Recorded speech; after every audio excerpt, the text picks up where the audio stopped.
welcome to PodFast. Firstly, do you want to just introduce yourself, what it is you do?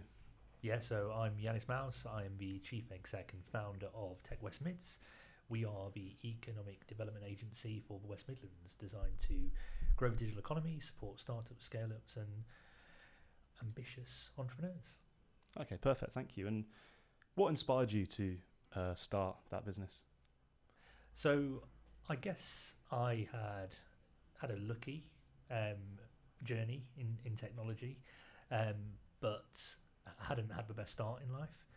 So I wanted to kind of give back first and foremost. So inspire the next generation and people from all walks of life to get into technology, to give people a platform to celebrate their success, and to really encourage and create an environment built on collaboration. Okay, wow, perfect, thank you. And also, if you're going to be putting on a masterclass, what skill do you think you could teach best? So I think the superpower that I've got is building communities. Okay. So if I look back to when I was at Rant and Rave, we built the Raveolution, which disrupted the customer experience market and brought like-minded people on the journey with us. And since then, I've built other communities, really tapping into kind of, I guess, a need, but creating influencers, advocates, ambassadors to really kind of promote and engage like-minded individuals. So, yeah, teaching people how to build kind of really powerful and scalable communities. Okay, cool. And do you think that communities, is that sort of one of the most important things in business? Would you say sort of being a part of the like-minded community? I think in modern business, absolutely. Yeah, I think the way the world's going, community is everything. You know, being able to own a community, engage a community, and get that community to authentically sell your products and services, I think is key. There's a lot of noise out there. No one wants to be sold to. So having that done in an authentic way, I think is the way to go. Yeah, definitely, I agree. And what does success look like to you? What's your how would you define success? So if you'd have asked me 5 years ago, I would have said working every hour God sends and, achieving as much as humanly possible. But I've learned that that's not really what success is. So for me, it's balance. It's being kind of healthy in mind and body. It's having a great family. It's about having a purpose and being successful in your domain. Definitely. So I think a lot of people might think it's just about money, isn't it? But there's just so much more to it than that, definitely. And if you could describe maybe the highest high or the lowest low from your career, what would that be? Yeah, so I think the highest high for sure would be, creating Birmingham Tech Week, and last year having 8,000 people attend, 28 countries sending delegations over, and 68 million global impressions. That for me was kind of a pivotal moment. But I think it's all about balance. So I have had some kind of epic failures in the past, and I've made some bad choices. So I think kind of with every high, you need to balance yourself with the lows that you've had, but also learn from those experiences so that you can create more highs in your career and journey as an entrepreneur. No, definitely. Okay, thank you. And just lastly, what advice would you give to an aspiring entrepreneur? Go slow. Okay. Slower than you probably feel is necessary to achieve more. So okay. I see too many entrepreneurs go 100 miles an hour and make 100 mistakes. And I think sometimes slowing down, focusing on the right things is equally as important.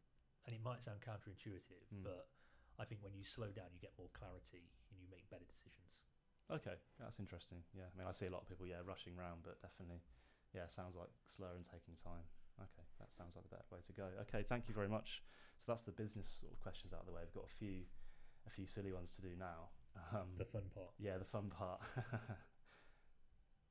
Let me just see if I can get this ready. Some of the more controversial ones. Okay, so first question. If you were a Disney princess, who would you be? God. Great. So I've got a 3.5-year-old daughter, so this helps. I would probably be Sleeping Beauty. Okay. Okay. Because I get to nap. Yeah, that's a good answer. Being an entrepreneur, you need naps. Yeah, definitely. That's a really good answer, actually. I don't know if we'll have many people that will answer that better than that.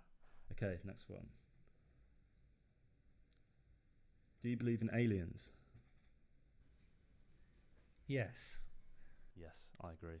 I think it's hard to kind of say no, because how could we possibly not? Yeah. We don't know, right? Yeah, exactly. I think kind of in a world of infinite possibilities, I think it'd be wrong not to believe, so I'm going to default to yes. Definitely, yeah, that's good. I agree with that. I was hoping you were going to say yes. Okay, how many drinks do you need to get drunk? Oh, that's tough.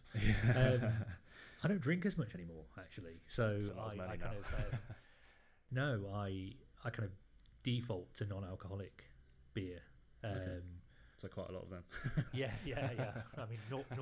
I think my go-to is Lucky Saint. I think you probably need to drink about 50 to kind of feel an effect. Yeah. Depends what kind of mood I'm in. Okay. Yeah. It's a hard one to answer just straight off the bat, isn't it? No, I'd probably say about 10 gin and tonics, something like that. Okay. Fair. More of a heavyweight than me then, definitely. Probably got time for a couple more. Beach holiday or city holiday? It's hard. Barcelona. Okay. You got both. Got best of both worlds. Yeah, good answer. Good answer. Last one. Okay, we've already had that one. What's one thing you hate about kids? That'd be interesting as a dad. Yeah, exactly. It's hard really to hate anything about kids, because what I think kind of I love about kids is their creativity and intuition, which actually we lose as adults. Yeah. So I think actually they've got a massive advantage over adults, because we get it conditioned out of us through education and life. It's got to be sleep again, right? I mean, I got woken up at 5:30 this morning with a daughter wanting to play a game. So yeah, I think kind of the sleep's probably the one thing that you kind of have to sacrifice with kids. Definitely, that sounds like it. I'll look forward to that when I'm older. But yeah, that's it. Perfect. Thank you very much for being one of the first PodFast guests. My pleasure. Cheers. Thank you. Thank you.